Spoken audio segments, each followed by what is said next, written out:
A meeting of BJP was held on Monday at State BJP Party office in view to win the 7 Ramnagar Assembly constituency candidate Deepak Majumdar with maximum votes. BJP State President Rajiv Bhattacharjee, Minister Ratanlal Nath and 7 Ramnagar Assembly constituency candidate Deepak Majumdar were present. West Tripura Lok Sabha seat election and 7 Ramnagar Assembly by-poll will be held on 19 March simultaneously.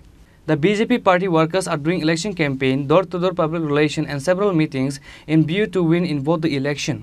As such, a meeting of BJP was held on Monday at the State BJP Party office in view to win the 7 Ramnagar Assembly constituency candidate Deepak Majumdar with maximum votes. BJP State President Rajiv Bhattacharjee, Minister Ratanlal Nath and 7 Ramnagar Assembly candidate Deepak Majumdar were present.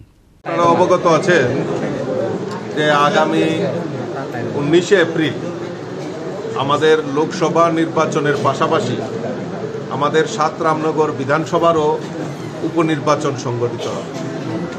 এই উপনির্বাচনেও ভারতীয় জনতা পার্টির প্রার্থী হিসাবে আমরা সুনুদার আমাদের যিনি সেখানে প্রয়াত প্রাক্তন বিধায়ক সুরজিৎ দত্তের অনুগামী হিসাবে যাকে আমরা বিশেষভাবে চিনি, আমাদের আগরতলা পুর নিগমের মাননীয় মেয়র শ্রী দীপক মজুমদারকে আমরা সেখানে প্রার্থী করেছি এবং আজকে সমস্ত বুথের কার্যকর্তা, বুথ প্রেসিডেন্ট, কর্পোরেটর এবং সাংগঠনিকভাবে যাদের পর এই দায়িত্ব রয়েছে সকলকে নিয়ে এই সাংগঠনিক বৈঠকের আহ্বান করা হয়েছে এবং আজকের যে উপস্থিতি এবং বুথ প্রেসিডেন্ট থেকে শুরু করে যে সমস্ত কার্যকর্তারা এখানে উপস্থিত হয়েছে তাদের যে উচ্ছ্বাস, তাদের যে উৎসাহ, আনন্দ, সেটা দেখে আমি নিশ্চিত হয়ে গেছি যে আর কেউ ধারে কাছে নয়, আমাদের মাননীয় দীপক মজুমদার যিনি মেয়র উনি সেখানে বিপুল ভোটে জয়ী হয়ে আমাদের পদ্মফুল সেখানে ফোটাবে,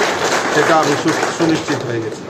এখন আজকে আমরা বৈঠক করছি যে সাংগঠনিকভাবে ঝাঁপিয়ে পড়ে, কারণ আমার এই দেবদুর্লভ কার্যকর্তারা দীর্ঘদিন ধরে কাজ করছেন এবং আমাদের মূল যে লক্ষ্য আমাদের মোদিজিকে দেশের প্রধানমন্ত্রী বানানো এবং পাশাপাশি আমাদের এই 7 রামনগরে উপনির্বাচনে আমরা দীপকদাকে ভালো ভোটে যাতে আমরা জিতাতে পারি সেই পরিকল্পনা আজকের এই বৈঠক থেকে নেওয়া হবে। Moreover, the BJP State President Rajiv Bhattacharjee requested the people to vote for BJP candidate in both the seats and in by-poll election and make the BJP government win with the maximum votes. Reported by Pranav from Agartala, Chinikhorang.